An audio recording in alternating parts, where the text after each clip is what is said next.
আফরোজ আপনি লিখেছেন শনিবার আর বুধবার নাকি নখ কাটা যায় না, এটা কি সত্য?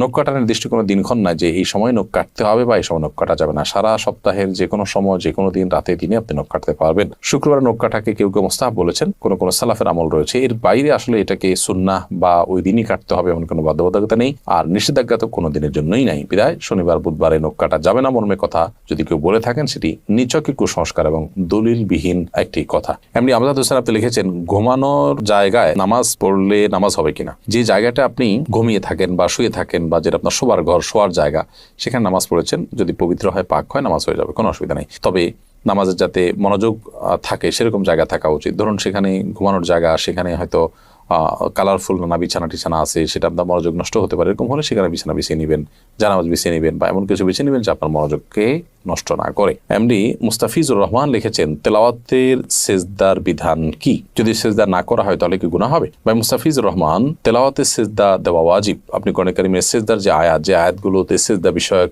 নির্দেশনা রয়েছে এবং তার পাশে সেজদা লেখা আছে, এগুলো তেলাওয়াত করলে আপনাকে সেজদা দিতে হবে। আর সেজদা যদি আপনি না করেন, যেহেতু ওয়াজিব, অতএব ওয়াজিব তরকের গুনাহ হবে। জান্নাতুল ফেরদাউস লিখেছেন কোন মহিলা অন্তঃসত্ত্বা থাকা অবস্থায় তার কোনো আত্মীয় মারা গেলে তাকে দেখতে দেওয়া হয় না, এতে নাকি মৃত ব্যক্তির কষ্ট হয়। আসলে কি অন্তঃসত্ত্বা অবস্থায় মৃত ব্যক্তিকে দেখার পরে নিষেধাজ্ঞা আছে? সম্পূর্ণ ভিত্তিহীন এবং কুসংস্কারাচ্ছন্ন কথা। অন্তঃসত্ত্বা থাকা অবস্থায় অনেকগুলো কুসংস্কারের কথা আমরা জানি। এটা কাটা যায় না, সেটা কাটা যায় না, তারপরে চন্দ্রগ্রহণ হলে বাহির হওয়া যায় না, তারপর এই যে আরেকটা নতুন করে শুনলাম যে কোনো আত্মীয় মারা গেলে তাকে দেখা যায় না। একেবারেই ভিত্তিহীন কথা। আপনি যাদেরকে জীবদ্দশা দেখতে পারতেন, মৃত্যুর পর তাদেরকে দেখতে পারবেন। ধরুন আপনার শ্বশুর মারা গেছে, তো আপনি তাকে দেখতে পারবেন। যার সাথে আপনার দেখা দেওয়া যায় তাকে আপনি দেখতে পারবেন। অন্তঃসত্ত্বা হওয়া বা না হওয়ার কোনো সম্পর্ক এর সাথে বা এর কারণে কোনো পার্থক্য বিধানের ক্ষেত্রে হবে না। এমনি দেলোয়ার হোসেন লিখেছেন আমি গরু পালন করি, অনেক সময় গরুর প্রস্রাবের ছিটা কাপড়ে লাগে, এই কাপড় পরে নামাজ পড়া যাবে কি না? ভাই দেলোয়ার হোসেন, আপনি যে গরু লালন পালন করেন, এই গরু লালন পালন করতে গিয়ে যদি ছিটা পড়ে, সেই ছিটা যদি শুয়ের আগার সমপরিমাণ হয়, এরকম ক্ষুদ্র ক্ষুদ্র ছিটা যদি পড়ে 2-4টা, কোনো অসুবিধা নেই, এতে অসুবিধা হবে না। কিন্তু যদি অনেক বেশি পেশাব লাগে, ছিটা নয় বরং ফোঁটা পড়ে, অনেক ফোঁটা পড়ে, তাহলে সেক্ষেত্রে সেই কাপড় আপনাকে পরিবর্তন করে বা কাপড়ের সেই জায়গাটা ধুয়ে, যেখানে লেগেছে ধুয়ে আপনাকে নামাজ পড়তে হবে। আমাদের এলাকায় কিছু মানুষ বলে কবরে মাটি দিলে 3 মুষ্টি দিতে হবে, এর কম দেওয়া যাবে না, এটা কি ঠিক? না, এরকম কোনো বাধ্যবাধকতা নেই যে কবরে মাটি 3 মুষ্টির কম দেওয়া যাবে না, দিলে কোনো হবে এমন কোনো কথা নেই। কবরে মাটি আপনি 3 মুষ্টি, 5 মুষ্টি, 7 মুষ্টি, 6 মুষ্টি, যা খুশি দিতে পারেন। এমনকি মুষ্টিতে দিতেই হবে এমন কোনো বাধ্যবাধকতাও নেই। আপনি কোদাল দিয়ে দিতে পারেন, অন্য কোনোভাবে দিতে পারেন। মৃত ব্যক্তিকে দাফন করা ফরজে কিফায়া। সমাজের কিছু মানুষ যদি সেটি করেন, সবার তরফ থেকে সেটি আদায় হয়ে যায়। অতএব মৃত ব্যক্তিকে দাফন করার এই কাজে আপনি শরীক হলেন, একটু মাটি দিলেন, এটা সবের কাজ, সেটা আপনি করেন। বাট আপনার এটা মাথায় রাখা দরকার যে 3 মুষ্টি দিতে হবে এরকম কোনো বাধ্যবাধকতার কথা কোরআন বা সুন্নাহর কোথাও বলা হয়নি। এমডি মুখলেসুর রহমান আপনি লিখেছেন 4 রাকাত নামাজ ভুলে 3 রাকাত পড়ে সালাম ফিরিয়ে ফেললে করণীয় কি? 4 রাকাত নামাজ যদি 3 রাকাত পড়ে সালাম ফিরিয়ে ফেলেন এবং সালাম ফেরানোর সাথে সাথে মনে পড়ে, তাহলে ওই অবস্থা আপনি দাঁড়িয়ে যাবেন, আরো 1 রাকাত যুক্ত করে তারপর শেষে সেজদায়ে সাহু দিবেন। ইনশাআল্লাহ তাতে আপনার সালাত আদায় হয়ে যাবে। যদি সালাম ফেরানোর পর কথাবার্তা বলেছেন, উঠা বসা করেছেন বা সালাত ভঙ্গকারী কোনো কিছু হয়েছে, হাঁটাচলা করেছেন, এরপরে আপনার মনে পড়েছে, তাহলে ওই সালাত পুনরায় আপনাকে আদায় করতে হবে। অর্থাৎ হাঁটাচলা করেছেন, উঠা বসা করেছেন, কথাবার্তা বলেছেন, এরপর আবার 1 রাকাত প্লাস করে সেজদায়ে সাহু দিলে কিন্তু আর হবে না। 4 রাকাত সালাতকে 3 রাকাত আদায় করেছেন, করে সালাম ফেরানোর সাথে সাথে মনে পড়লো বা সালাম ফিরিয়েছেন, কোনো সালাত ভঙ্গকারী আর কোনো কাজ করেননি, মনে পড়েছে, তাহলে তৎক্ষণাৎ তার সাথে আরো 1টি রাকাত যুক্ত করে সেজদায়ে সাহু দিবেন, সালাত হয়ে যাবে ইনশাআল্লাহ তাআলা। এসএইচ মোহাম্মদ আল জাবির আপনি লিখেছেন ভাদ্র মাসে মেয়ে বিয়ে দিলে অমঙ্গল হয় বলে গ্রামাঞ্চলে শোনা যায়, এটা কি সঠিক? না, এরকম কোনো কথা নেই। বিয়ের ব্যাপারে এমন কোনো সময় বা এমন কোনো কাল নেই যে সময় কালে বিবাহ হলে কোনো প্রকার ক্ষতি হতে পারে বা উপকার হতে পারে। বিবাহ সব সময় করা যায় এমন একটি বিষয়। শুধুমাত্র হজের এহরামরত অবস্থায় বিবাহ বন্ধনে আবদ্ধ হওয়া নিয়ে উলামায়ে কেরামের ভিন্ন মত আছে। একদল উলামায়ে কেরাম জায়েজ বলেন, অন্য দল উলামায়ে কেরাম না জায়েজ বলেন। তবে এর বাইরে অন্য বছরের অন্য কোনো সময়, রমজানের বাইরে, কাটা চাঁদ বলে আপনার জিলহজ মাসে, কুরবানিদের মাসে, সে মাসে, কিংবা এই ভাদ্র মাসের কথা আমি নতুন জানলাম, তো এরকম কোনো মাসে বিয়ে করলে কোনো অমঙ্গল হয়, মঙ্গল হয়, এরকম মনে করলে সেটি কুসংস্কার এবং বেদাত হবে। এ ধরনের কুসংস্কারের জন্য বিশ্বাসী হওয়া যাবে না। আফরিন জাহান লিখেছেন আমার বাসায় প্রচুর পিঁপড়া, বিশেষ করে রান্নাঘরে কাজের সময় পিঁপড়া কামড়ায় বলে অনেক পিঁপড়া মেরে ফেলি, এতে কোনো গুনাহ হবে কিনা?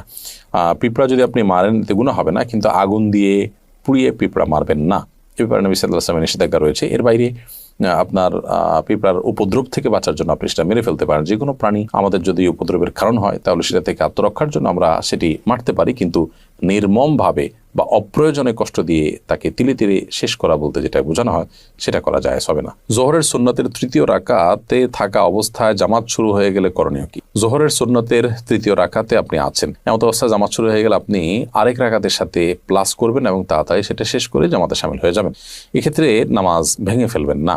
এটাই হলো ফুকায়ে আহনাফের মত এবং এটা অধিকতর শক্তিশালী। আল্লাহ সুবহানাহু ওয়া তাআলা বলেছেন কোরআনে কারিমে, লা তুবতিলু আমালাকুম, তোমরা তোমাদের আমলকে বাতিল করে দিও না, নষ্ট করে দিও না।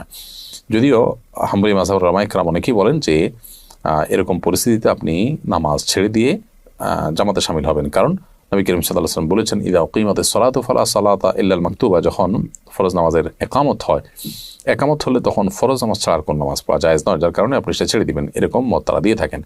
মূলত এই হাদিসের আরেকটা ব্যাখ্যা হতে পারে, সেটা হলো যে যখন একামত শুরু হয় তখন আর ফরজ নামাজ ছাড়া অন্য কোনো নামাজ নয়, অর্থাৎ অন্য কোনো নামাজ শুরু করা যাবে না। কিন্তু শুরু করা নামাজ যে ভেঙে ফেলতে হবে সেটা কিন্তু এখান থেকে পরিষ্কার বোঝা যায় না, অর্থাৎ এটার একাধিক ব্যাখ্যা হওয়ার সুযোগ আছে, বিধায় এটা দিয়েই চূড়ান্তভাবে প্রমাণ করা যে নামাজ ভাঙা যাবে সেইটা সঠিক নয়।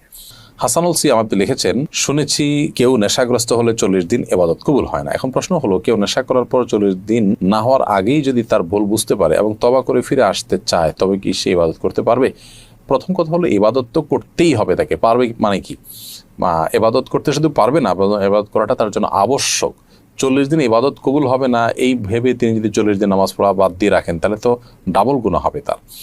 কবুল না হওয়ার দুইটা অর্থ আছে।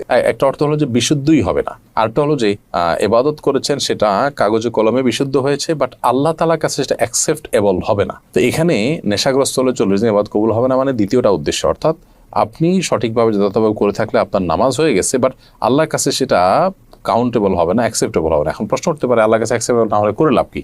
উত্তর হবে যে আপনি করে দায়মুক্ত হলেন, অন্তত আপনাকে আল্লাহ নির্দেশ করেছেন, নির্দেশ পালন করেছেন, সেই কাজটা অন্তত হয়েছে। আল্লাহ কবুল কি করলেন না সেটা তো আরেকটা বিষয়। তো এই জন্য এরকম পরিস্থিতিতে নামাজ বা অন্যান্য ইবাদতগুলো আমাদের ঠিক অব্যাহত রাখতে হবে। আমরা তো জানি জন্মদিন উদযাপন করা জায়েজ নেই, কিন্তু আমরা দেখলাম বন্যা দুর্গত ক্যাম্পে শিশুর জন্ম উপলক্ষে আসন্না ফাউন্ডেশন ভালো খাবারের আয়োজন করেছে। এটা কিভাবে জায়েজ হতে পারে? দেখুন, প্রথম কথা হলো যে শিশুর জন্মের দিনটি, যে দিনে সে জন্মগ্রহণ করেছে, এই দিনটিতে বাবা মা আত্মীয় স্বজন সবাই আনন্দিত, এবং সেই দিনে আনন্দিত হয়ে তারা যদি ভালো খাবার খান, মিষ্টি কিনেন, এটা নাজায়েজ পৃথিবীতে কেউ কোনোদিনই বলেনি। শিশুর জন্মের দিনে ভালো খাবার ব্যবস্থা করা আর প্রতি বছর জন্মদিন উদযাপন করা, কেক, মোমবাতি সহ, যেগুলোর প্রত্যেকটার আলাদা আলাদা ধর্মীয় ব্যাখ্যা আছে। কেক কেন ব্যবহার হয় জন্মদিনে, অন্য কোনো কিছু থাকতে কেক কেন, মোমবাতি কেন জ্বালানো হয়, এগুলো নিয়ে আপনি যদি একটু সোশ্যাল মিডিয়াতে অথবা আপনি গুগলে যদি সার্চ করেন, তাহলে দেখতে পারবেন যে এর পেছনের রহস্যগুলো কি। অতএব ওই জিনিসগুলো একটা, আর জন্ম হয়েছে শিশুর, সে উপলক্ষে ওই দিনে মিষ্টি খেলেন, ভালো রান্না করলেন, যে কোনো আনন্দের ঘটনাকে কেন্দ্র করেই তো আমরা ভালো কিছু খাই। সেটাকে পৃথিবীর কোনো আলেম মানে নাজায়েজ বলেননি। দুটিকে যদি আমরা গুলিয়ে ফেলি তাহলে তো ভুল হবে, এবং সেই সাথে এটাকে কেউ ইবাদত শরিয়ার কাজও মনে করছে না। দুইটা জিনিস এখানে। জন্ম দিবস উদযাপন যেটি বছর বছর হয়ে থাকে, সেখানে যে সমস্ত আইটেমের প্রয়োজন হয় সেগুলো অগ্নিপূজকদের বিভিন্ন বিশ্বাস থেকে এসেছে, তাদের কৃষ্টি বা কালচার। আর যে কোনো আনন্দের বা যে কোনো সুখের কোনো ঘটনা আসলে তখন খুশি হয়ে নিজেরা ভালো কিছু খাওয়া বা খাওয়ানো, সেটাকে পৃথিবীতে কেউ নাজায়েজ বলেনি, এবং দুটি কখনো এক জিনিস নয়। এই পার্থক্যটা আমাদের করতে হবে। আমরা অনেক সময় এই বিষয়গুলোকে গুলিয়ে ফেলি। অ্যাক্সিডেন্টের কারণে আমার পায়ে প্লাস্টার লাগানো হয়েছে, এটা ভেজানো যাবে না, এমত অবস্থায় গোসল ফরজ হলে কি করব? অ্যাক্সিডেন্টের কারণে আপনার পায়ে যে প্লাস্টার লাগানো হয়েছে, পায়ে বা হাতে, সেই প্লাস্টার যদি ভেজানো না যায় পানিতে, তাহলে ওখানে প্লাস্টিক দিয়ে বিভিন্নভাবে পেঁচিয়ে তারপর আপনি গোসল করবেন। আর যদি সেখানে প্লাস্টিক দিয়ে পেঁচিয়ে গোসল করলেও পানি লেগে যাওয়ার আশঙ্কা থাকে, তাহলে কোনোভাবে কোনো কিছুতে রেখে, উঁচুতে কোনো একটা মোড়াতে বা কিছুতে রেখে, এরপর আপনি আলতো করে পানি দিয়ে বাকি শরীর ধোবেন, এবং সেই ব্যান্ডেজের জায়গাটা বা প্লাস্টারের জায়গাটা ভিজা হাত দিয়ে উপর দিয়ে আপনি মুছে নেবেন। ব্যাস, তাতে ইনশাআল্লাহ আপনার গোসল হয়ে যাবে। একইভাবে আপনি উযুও করবেন।